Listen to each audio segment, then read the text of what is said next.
কেন ভক্তরা আপনাকে গরিবের কারিনা কাপুর বলে? হোস্টের চেয়ারে বসার আগে আরো নলেজ গ্যাদার করে নেবেন। ভাইরে, হুলুলুলু উপমহাদেশে নাম্বার 1 এই উপস্থাপিকাকে তো আপনারা কম বেশি সবাই চিনেন। কি সুন্দর করে মহান আল্লাহ তাআলা উনাকে বানিয়ে দুনিয়ায় পাঠিয়েছেন। যদিও ব্রেন বাদে, উনার আটা ময়দা সুজি মাখা চেহারা মাশাআল্লাহ, মাগার উনার সেন্স অফ হিউমার নাউজুবিল্লাহ। কয়েকদিন আগে একটা নিউজ দেখলাম, বেসরকারি টেলিভিশন 21 টিভির পডকাস্ট অনুষ্ঠান থেকে উপস্থাপক সমৃদ্ধি তাবাসসুমকে সরিয়ে দেওয়া হয়েছে। টিভি কর্তৃপক্ষ জানায়, সমৃদ্ধি তাবাসসুমের বিরুদ্ধে আনা অভিযোগটি গুরুতর ধরনের। এ কারণে অসদাচরণের অভিযোগে তাকে জনপ্রিয় পডকাস্ট অনুষ্ঠান আয়না থেকে অব্যাহতি দেওয়া হয়েছে। এটা দেখার পর আমার কলিজা ভেঙে গেছে, কিডনিতে ব্যথা শুরু হয়েছে। উনার মতো একজন মহান নামি দামি উপস্থাপিকাকে এইভাবে বাদ দেওয়া উচিত হয়নি। দোষ তো শুধু একা উপস্থাপিকার না, দোষ তো টিভি চ্যানেলেরও। তারা যদি প্রশ্রয় না দিত, তাহলে উনি তো অতিথিদের এমন চুলমার্কা প্রশ্ন করতে পারত না, আর ভিডিও এডিট করার সময়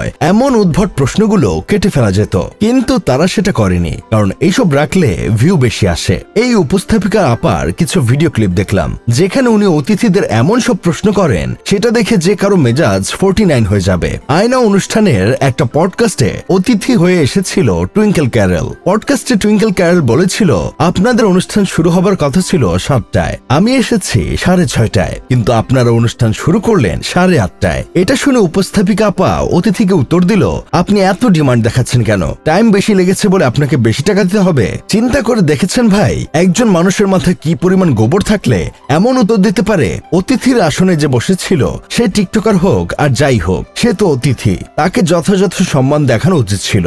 বিনয়ের সাথে তার কাছে দুঃখ প্রকাশ করা উচিত ছিল, সেটা না করে উল্টো বেয়াদবি করা। শুধু তাই না, সেই অনুষ্ঠানে টুইঙ্কেল ক্যারল বলেছিল, আমার রাতে একটা কাজ ছিল। সেটা শুনে হুলুলুলুর উপস্থাপিকা আপা বলে বসেন, এত রাতে কিসের কাজ?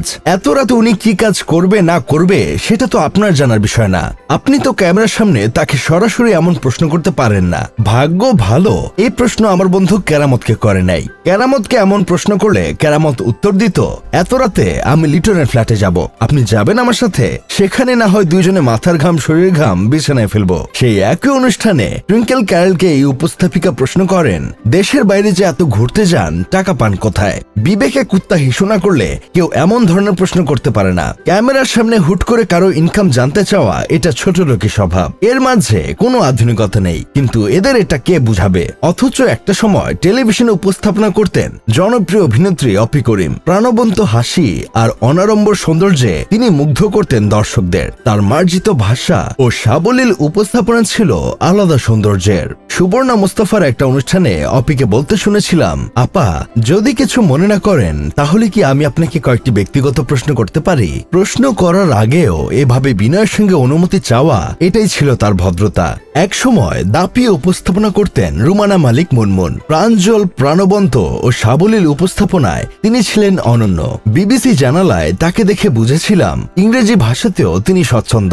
স্পেলিং বি অনুষ্ঠানেও তার দক্ষতা স্পষ্ট ছিল। তার সবচেয়ে আলোচিত কাজ ছিল সম্ভবত আমার আমি অনুষ্ঠানটি। সেই অনুষ্ঠানে হুমায়ুন ফরিদির সঙ্গে আলাপচারিতায়ও মুনমুন বিনয়ের সঙ্গে অনুমতি নিয়ে প্রশ্ন করেছিলেন, আপনি ধূমপান কেন করেন? আমরা চাই আপনি আমাদের মাঝে অনেকদিন থাকুন।